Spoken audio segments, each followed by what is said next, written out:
So a buddy of mine calls me the other day, and he says, hey, what's this social media? I mean, what can you tell me about it? I said, well, social media is a social event online. I mean, it's like a meet and greet you would go to at a conference. He's like, I don't get it. Why do you compare it to a meet and greet? And I said, well, because the same social rules apply whether you're networking online or at a cocktail party with a room full of potential clients. It's amazing to me how so many people don't get this.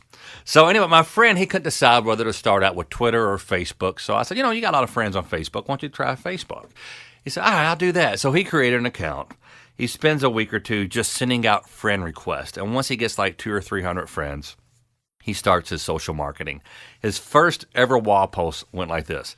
Anybody looking for a new car, look me up. I'll hook you up. I'm down here at Montgomery Chevrolet. 502-968-DEAL. It's 502-968-DEAL.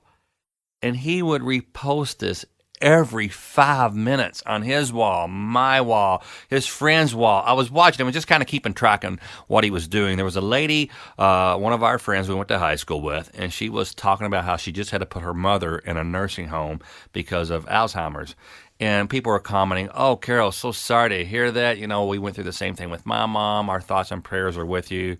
Another friend would comment like, hey, we got my mom a reverse mortgage, and that way she could stay in her home, and we used the money to get her in-home care. And then he would comment, anybody looking for a new car, look me up. I'll hook you up. I'm now here at Montgomery Chevrolet, 502-968-DEAL. Oh, my God. Can you believe it? A month later, he tells me, man, this social media stuff, it's not working. I mean, it's not working. I've been doing it. I haven't gotten one call. I'm like, well, maybe if you didn't start selling right out of the gate, maybe be a little more personable at first. Let people know what's going on in your life, and when you do promote, nonchalantly slip it in the conversation. He said, oh, okay. All right, yeah, I got it. Okay, yeah, not so abrasive. Said, yeah. Sad day. Our dog had to undergo surgery after being hit by a car. Hey, speaking of car, anybody looking for a new car, look me up. I'll hook you up. 502-968-DEAL. Breaking every social rule in the book. I mean, you wouldn't go to a funeral and go, hey, sorry about your great-great-aunt. You know what may make you feel better? New car? Look me up. I'll hook you up. 502-968-DEAL. 502-968. Oh, gee, come on. Look, you have to build relationships before you start selling. People want to do business with people they know and trust. And doing otherwise, you might as well go door-to-door selling no solicitation signs. And no one in their right mind would go door-to-door selling no solicitation signs. Seriously, though, what happens when a guy knocks on your door selling lawn care, service, religion, politics, satellite dish? What? You can't get rid of that person quick enough. But what happens when a man and his 8-year-old daughter knocks on your door selling Girl Scout cookies? You don't know them personally, but you've seen them around the neighborhood. You feel like you know them, and you trust them, and you'll buy a couple boxes.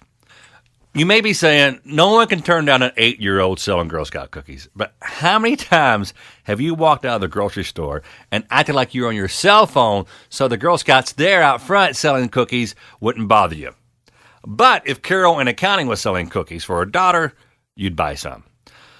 So to recap, selling online before building relationships and trust is like going door to door selling no solicitation signs.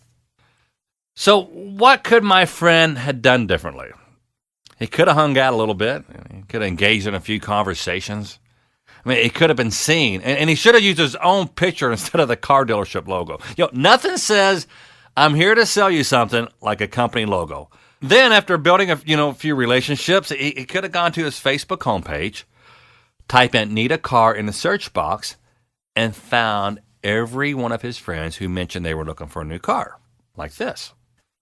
Angelina Leeser post, got home this morning with all my kiddos from Florida trip. They were awesome. Still need a nap. Off from work tomorrow, going with the hubby car shopping. We sold our truck. Now, if my friend had been doing his job right, building relationships, he could have gone to Angelina and said, hey, glad to hear you got back safely. I always feel like I need a vacation after I get back from a vacation. Hey, nonetheless, if you guys are car shopping, swing by here. I'll let you take one out for a few hours. Anyway, tell your husband I said hey, and good luck with your car shopping. Now, if my friend had been building relationships, Angelina Roker said, oh my God, yeah, you do sell cars. She would have felt so much more comfortable shopping with someone she knows and trusts, and chances are she would have bought a car from him. So anyway, let's talk about Twitter now.